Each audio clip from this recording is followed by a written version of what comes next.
person can ever acknowledge a mother's gift of love. This Mother's Day, Madhubhumi salutes all the mothers involved in the global war against COVID-19. They left their own families and children while totally dedicating themselves in their respective professions. Joining us in this initiative to salute the commitment of hundreds of mothers working in hospitals, administration, police, and other areas is none other than Sachin Ramesh Tendulkar, the most loved, cherished, and celebrated son of India. And he's also a person who made his mom the proudest by receiving the Bharat Ratna. So, namaste, Sachin. No, I thought this was a perfect platform to wish everyone a happy Mother's Day. And I know many of them are mothers themselves. So, this is an unprecedented time where, the mothers cannot be with their children. Yeah. I just wanted to use this platform to thank all of them. During this break, uh, I was asked one question consistently by everyone. Whoever I spoke to, they said, so you must be getting a lot of time with your family. But we are also forgetting at the same time that there are number of these COVID warriors who are selflessly working for us. They are not getting enough time with their family. Some of them have not even gone home. They've been constantly, working on number of patients. The help needed is endless. And this is a time for the nation to applaud all their efforts. This is a selfless act. And however much we think it's not enough, it's all been done in the interest of the nation. In fact, I'll just give you one example. I remember watching a video where a mother who happens to be a nurse was standing 20 feet away from her baby, where her husband was with her baby on a bike, and the baby was crying away, and poor that mother could not go and give a hug to that baby. I mean, can you imagine a sacrifice like that? So, I'm sure the baby must be wondering, why is my mother not coming to give me a hug? I mean, it's never happened before. I'm sure in time to come, when baby grows up, she will understand how big a sacrifice was that from her mother's side. And such selfless acts, you just have to say hats off to your commitment and what your contribution is towards the nation's interest. So a big thank you from all of us to you. Now, let me introduce the panelists one by one. G. Pungurali IPS, Deputy Commissioner of Police of one of the busiest districts in Kerala, Cochin. She is in charge of law and order of the district and is now strictly maintaining the lockdown. Dr. Adila Abdullah is an IAS officer who is the current district collector of Wayanad. Wayanad is a district in Kerala that shares borders with two Indian states. By maintaining strict measures at the administrative levels, the district has maintained the number of COVID cases at very low. Amrita Jayakrishnan, a management consultant and a classical dancer living and working in London. She is married to a doctor and both of them contracted COVID in early April. After recovering, she joined the COVID Volunteer Network, a goodwill program, and is active with her services there. Dr. Deepthi Jyotish is a frontline pediatrician working with National Health Service, United Kingdom. Anuja Jit is a staff nurse at Ram Mohan Lohia Hospital, New Delhi. She is working in the COVID ward and is now on home quarantine for 14 days. Dr. Gauri Nambya Sen Gupta from New Delhi is a senior official and a healthcare specialist for the elderly with the Ministry of Health and Family Welfare. Shini Marcos is a caregiver in an old age home in Israel. She contracted COVID in early April and was in ICU for 21 days. Dr. Mini PN is an additional professor of microbiology at Government Medical College Hospital, Calicut. She is in charge of the infection control team. Dr. Sandhya Kurup, consultant physician and COVID nodal officer. She is also an office bearer of Indian Medical Association. So, I had one idea. Normally, wherever I go, I get asked questions, and everyone wants to find out what's happening in my life. I think we have the real life heroes in front of us, and I want to ask them literally a couple of questions, two or three questions. I've picked their names randomly, whatever I saw, and I thought this would be nice to ask them a couple of questions and get to understand what was their experience during these testing times, and the length of this testing time is in our hands. Government regulations or a government gives us directives, and if we follow those directives, the length of this fight against COVID-19 is going to be shorter. But if we don't follow those instructions, it's going to go on and on. It's going to continue. So we as a team will have to fight together. And who better than these leaders, these champions to interact with and let us hear their experiences. So my first question would be to Mrs. Arila Abdullah. How do you balance time with your family and your busy schedule during these unprecedented times?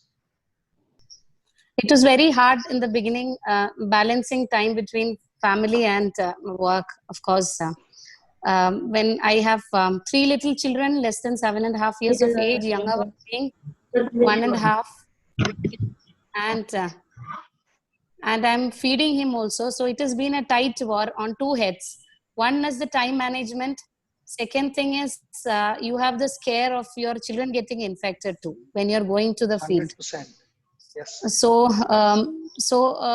in the beginning, maybe or a little 1 week when I was actually adjusting to the system, it was been very difficult. So I had to put the child with his father and with my mother and adjust. And I used to visit him only 1 or 2 hours per day. I used to just feed him once in the afternoon, go back and come back again. But once things got into control and we started systematically moving, I had scheduled my work so much so that I'm with him the whole night. So rest works I would finish. Now going to the children at night would be like, we will be very exhausted. So kids would also feel that exhaustion. They started hating my phone. They started hating Corona as a whole. So now since past 1 week, I have started rescheduling myself that I take a 3-hour break with them in the afternoon, come back to work and then go and be with them. And the one thing which my children would now want is not a crayons or not play or not beaches or not malls. One thing that they want is the Corona to end so that they can get back to their mommy. What a massive it's sacrifice. Been very hard, yes. But yeah, sorry, I interrupted. So it's been hard, but in the beginning it was okay for the kids to also adjust. Kids were like, okay, your mother is going to save lives to so many people. Is that okay with you? Like Spider-Man or whatever, Batman or whatever see on the TV, they were okay with it. So now they want my Spider-Man drama to end and I go back to them. I don't know how far it's possible. We're still struggling, but we always pray that maybe days would end fast. Or we are into safe zone so that we can comfortably sit and manage things at ease and get back to our schedule. So more than many others, I would say those people like us in the front would want the ordinary times to come back and people are safe so that, sleep is also sometimes very difficult, to be very honest. You never know what is coming. Sometimes statistics might be very upsetting. Sometimes cases would be upsetting. So it has been very, very tough time. But as you said, looking at the lives of people, just like what Gandhi said, you feel like working. The poorest man would once again drive your conscience, and you'll feel like working again. One more day is welcomed. Thank you so much. Thank you so much for all your contributions. Thank you. I would like to ask my second question, which is to Punguli. This is a different question. What is your message as a mother and a police officer to all the children? Because, when you talk about becoming a police officer, children are so enthusiastic. but these are unprecedented times. So what is your message to them? I have a 1.5-year-old boy with me. My husband is in Navy, so we both are into the uniform service. So we know each other as how we have to adjust each other for our nation. So, and with respect to your question, I would say, as a mother, my sincere advice to all the children, all the parents or mother would be, teach the children to share things, make them a responsible citizen. Right. Can you hear me? Yes, excellent. So we have to teach our children how to appreciate each other, make them to commit mistakes, and teach them how to overcome. Life is all about both success and failure. Learn them to accept failure, learn them to accept their mistakes, teach them how they have to overcome out of it. And a responsible mother only can make a responsible child. So that is what I would So say. true. She, Yes. a mother, a child is more attached with the mother only most of the time. So it is the responsibility of the mother to inculcate values, to teach the children how they have to contribute to society and make them a responsible citizen. That is the most important thing every mother has to do, and they have to bring up the children in such a way, then there will not be any issues at all. I think it's a terrific message, and I completely endorse what you say. Uh, I I strongly believe that every woman is a backbone of any family. You go to any family, women are the backbone, and they, teach so many things to their children. And there are a number of things which are not even told to children, but they look at you and they're absorbing every little information. So well done on that. Simplest message here could be to all the children across the globe is try and be the best version of yourself, and that you can only make it happen by watching your parents, more so your mother, because you end up spending a lot of time with mother. It's a different kind of bonding between any child and a mother. So I'm going to move on to the third question, which is to Amrita Jaikrishnan. My question to Amrita is, it may have been a difficult experience going through COVID-19. You've not just recovered, but bounced back and gone out once again to attend to COVID-19 affected patients. What was the feeling like? Namaste, sir. It's a real honor Namaste. to meet you, even though virtually. Yeah, I should be saying that. Thank you so much. And it's also a real honor to be part of this panel. These incredible women that are in this panel, you are the real heroes of this war against COVID-19. Sheroes, I should say, and it's a complete honor. So I am in no way, shape, or form compared to any of you. I'm not a hero here. My husband is actually the doctor. He is a frontline worker. So since the UK got hit by this pandemic, he has been working with COVID positive patients. So as the wife of a frontliner, we were both incredibly aware that there is a high risk of contracting the virus. Even, no matter how many safety precautions we take, there is going to be a high risk. And naturally, as expected, we both did end up getting sick. Thankfully, our combined symptoms were rather mild. Actually, when we got the virus was when a key problem, within the UK kind of became highlighted to me. So as a frontline worker, he was lucky to be tested for the virus. But as a kind of a citizen of the UK, I was not eligible to be tested. And the lack of testing, or the lack of capacity for testing within the UK, has been a real problem here. And I'm sure that might be the same for other countries as well. But this is a real battle that the government and the public health forces are trying to overcome, and they've not been able to at the moment. So all we could do was self-isolate for the 14 days, as we had been told. And I found that it wasn't the symptoms of the virus that was the worrying thing. It was the fear of the unknown. It was not knowing whether you had it, not knowing whether you do have it.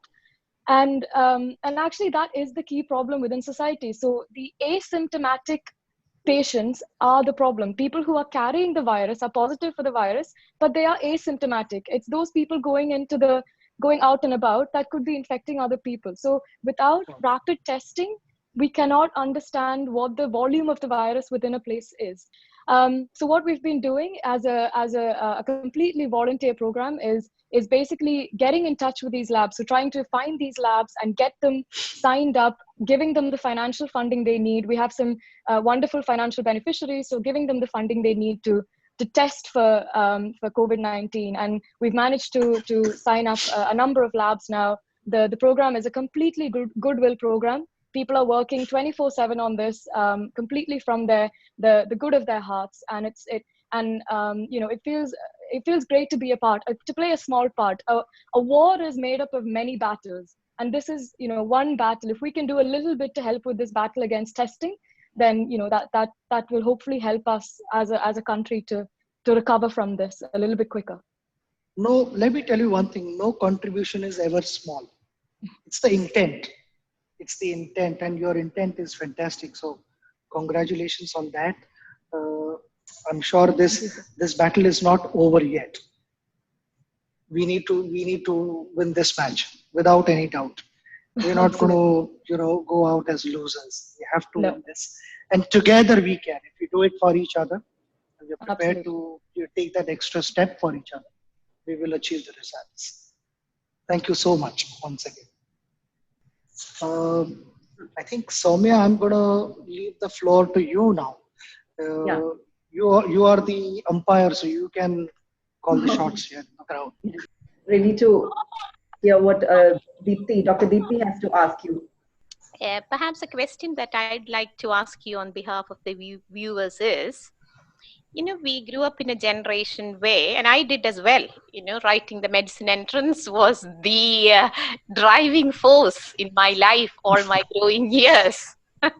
So the question really, I think, is one you've answered many times. However, it is a different facet. What was your mother's role in allowing you to pursue your career ambition, your dreams? She let you fly and didn't constrain you within a medicine or engineering framework. See, earlier in our interaction, we heard that parents should allow their children to be what they want to be, provided they are making every effort to be the best version of themselves. And so was the case in my family. Be it my father, both my brothers, my sister, my mother, everyone, even my uncle, my aunt, everyone. We have a big family and we are very close to each other. So the whole idea was that if Sachin wants to play cricket, we will support him. And my brother himself being a cricketer, he played for his schools and college and up to almost university level. So his guidance really helped me. That decision to play cricket wasn't my mother's decision. It was my brother's decision. But obviously, it needed a green signal, go ahead, from my mother and my father. And both of them were so supportive. My father was a professor. So, it's but natural that you say, okay, pick up a pen and start studying. That is what you have to do. But father never forced me, and so was the case with my mother also. She never forced me to do something that I didn't want to be in life. They both understood very early in my life that he's inclined towards playing outdoor sports, and certain things came naturally to me. That coordination, which I developed over the years, and then which was spotted by my brother. And then he was the one who convinced. Mother eventually, just like any other mother, she wants to see her children healthy, happy, and meet all their requirements. When you have to go and complain about something, or you need a shoulder to cry on, then it is always mother who's next to you. So that was the case with me also. Whenever I wanted something, I would first tell my mother then my mother would tell my father, and slowly that discussion would start. So mother was the one that I would normally go to, and then make all my complaints as such. No, I was quite an outgoing person. I just wanted to be outdoors. Even in the late hours, like 8:30, when the sun went down, everyone I expected to be home and expected to complete their homework. But I was the only one who would be running around downstairs in front of our building in the garden. My mother would eventually call me up, and I would spend time with her. So I would say her love and affection, caring, has been a shield for me, which has protected me from everything, and it continues even today by God's grace. Thank you. And I think you emphasized that, people who work in the background, as you mentioned earlier, whose roles are perhaps not at the forefront, they are the backbone of each of us. Thank you and take care. Thank you. Thank you so Dr. much. Deepthi. Now, I think Dr. Sandhya has a question for you. So let's pass on to her. Sure. Namaste, Sachinji. Namaste. We have heard that your mother, Rajni Tendulkar, is always nervous towards you in action. But in 2013, she came to Wankhede Stadium to witness your play. How was the experience of being watched by mom in real time? Well, you won't believe that was the only game in my life that I could see my mother was in the stands. Otherwise, I've never ever seen her, and that was my final wish as a cricketer.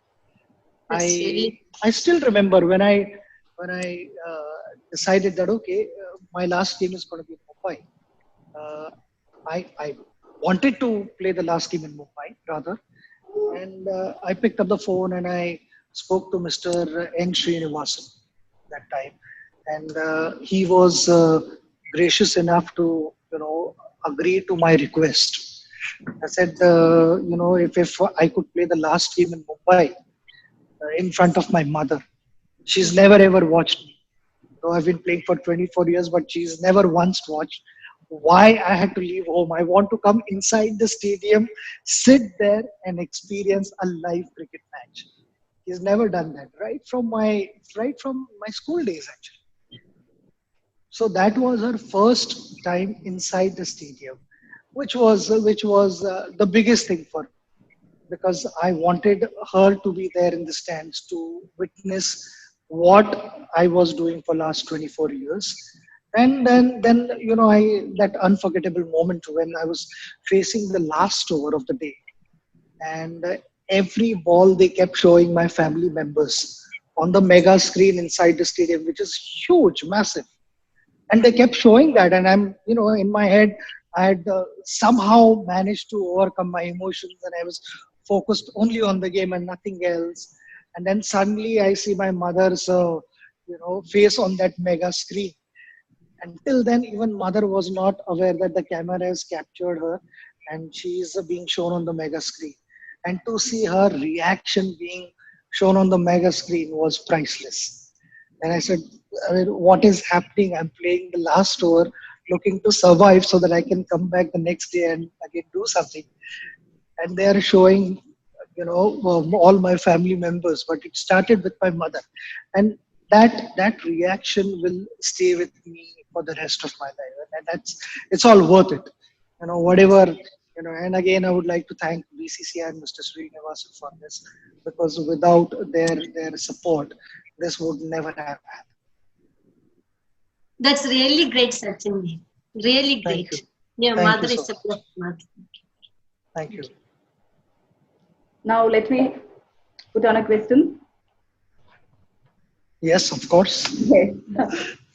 I just want to know that, because you are a person always playing in your childhood, or whether it's in your childhood or if it is now, you are always playing outdoors. And now the children here in our children are facing this. When this lockdown came, they are totally inside their home. They are not able to go out and play. So in this time, what message do you want to give to the kids across the world who are stuck inside the home, not able to go and play? See, first and the most important thing I would like to say here is we will not always have the best of everything, whatever we want. But whatever we have, we need to make the best of it. We need to understand that. Because that when that shift takes place in your head, suddenly, from a frustrated person, you start finding solutions. And you feel, oh, this solution is working well for me. Though I was constantly outdoors, I had so much energy that when I got back home, those days I lived with my uncle and my aunt at Shivaji Park, because the ground was like 2 minutes walk from our house there. So I lived with them, and after my practice hours, I was still not satisfied. So I would grab a golf ball and get my aunt to throw that at me, and I would be practicing in a small room. They were not humongous rooms, but a small room where you practice back foot defense and go and get the ball, give it to her again. I still remember, she would kind of sit in the balcony on a chair, and I had to collect the ball and give it to her, go back and then again bat. And I would do that, tie a hanging ball, put it in a sock, tie it with a rope on the ceiling, and just practice that indoors, play hand tennis with a ball, in a small room. So you need to invent all these things which will keep you physically engaged. And when it comes to mentally being active, you need to there are so many online courses also, which one can follow those courses.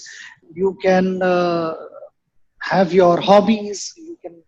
There are multiple things that one can do today, sitting at home. And then slowly, people are exploring those things. And that obviously seniors have already done that, but juniors are also slowly understanding that this could, add value to us.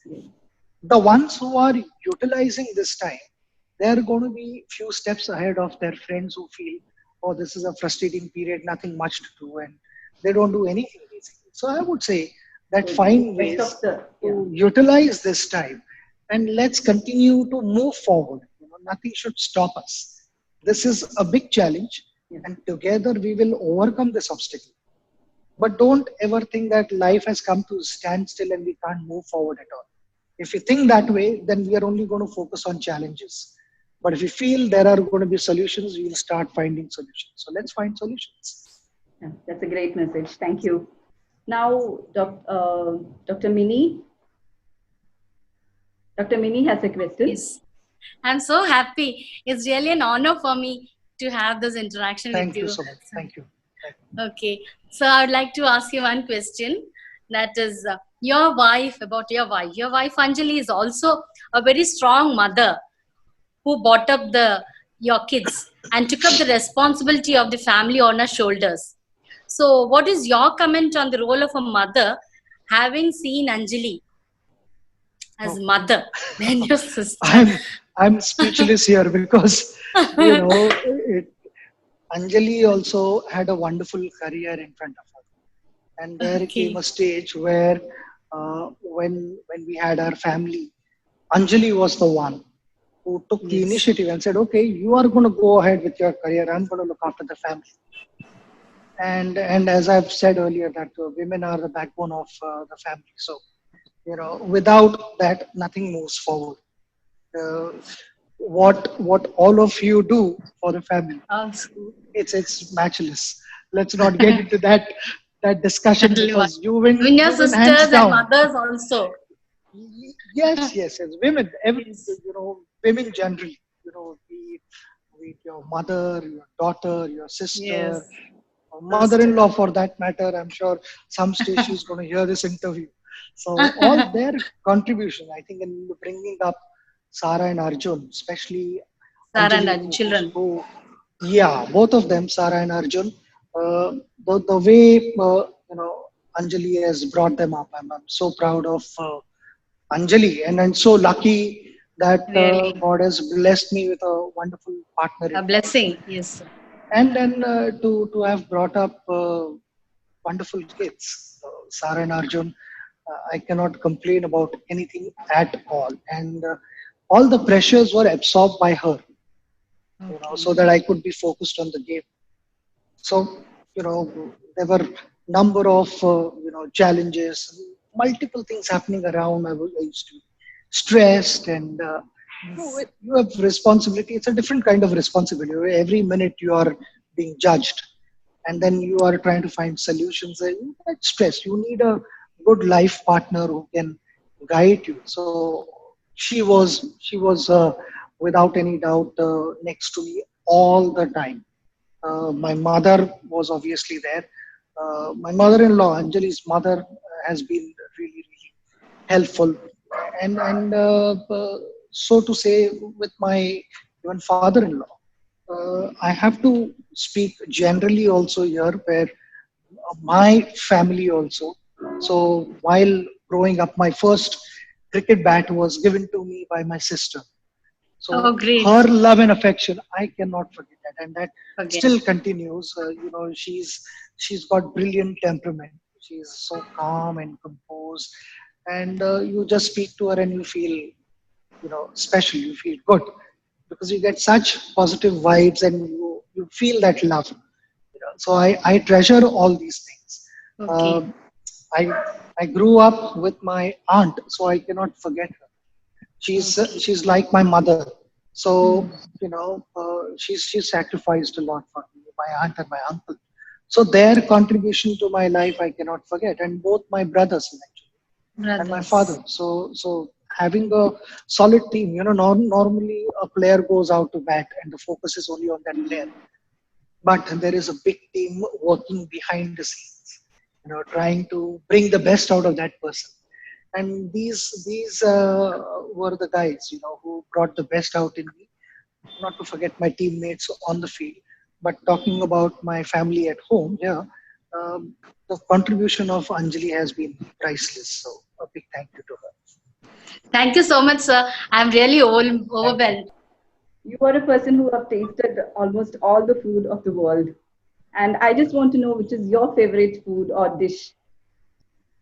Being a big time foodie, I traveled across the world and got used to eating different types of cuisine, be it Thai food or Japanese, pastas, all those kind of things.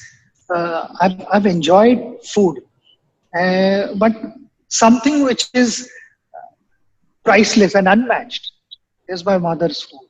So whenever I come back from tours, I ask her to make simple food like dal rice. We call it in Marathi, we call it varan bhat.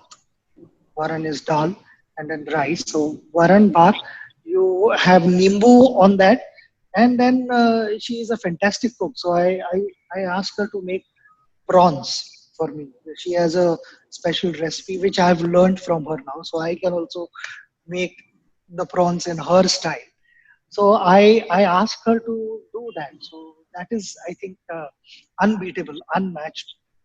I enjoy that. And I remember for so many years, whenever I came back from tours, that was my staple diet. Okay, first couple of meals are only going to be dal rice, varan bhat, and prawns. Nothing else. I don't want anything else. Okay, thank you. Now, Dr. Gauri has something to ask you. Sure. Namaskar, Sachin ji. Namaskar. I must say at the outset that I'm honored to be in the midst of my fellow COVID warriors, both medical as well as non-medical. And I'm so glad to hear you promoting the government advisories and being a public health specialist with the Government of India myself. Last 2 months have been spent completely cooped up, attending meetings after meetings, strategizing and formulating advisories for everybody across the country. And especially because I'm looking after the Elderly National Program, we've been focusing on elderly. But more important than that has been that in the midst of all this, we've had duties going to the isolation and the quarantine centers, where it was very surprising that we had students from across the world who had come into India, and they were at the isolation and quarantine centers. And when we used to go up to them, it was not just as a doctor, but most of them were kind of, considering me as a parent of a child. And most of them would be like, ma'am, will we be okay? When will we be going back? And can I talk to my mother? And all those kinds of things. So let me tell you, that experience has been overwhelming, being a doctor and along with that, a mother. So recently we had seen that you had celebrated your birthday, and media was aflush with reports and photographs showing you I did touching not her do, feet. just to clarify, I did not celebrate my birthday. All I did was just took her blessings. I did not. I know. That's what I was coming to. That media was showing us you seeking her blessings by touching her feet. Now, as a mother, I think giving birth to a son like Sachin Tendulkar is every mother's dream. So what I would like to know is, how was your relationship with your mother? What do you consider? Oh, this is a tough question to answer. I mean, how do you express this? It's a really tough question. But see, coming to touching her feet and all that, I've always done that. Always done that in my life. Whether I was going for exams or I was playing a cricket match, I was going on tours, wherever, anything that important happened in my life, I would always touch my parents' feet. My grandmother was there, her feet. All the elder people in the family, we still do that, which is normal. I mean, it's nothing abnormal. We do that, and I really value my upbringing. I think that is really important.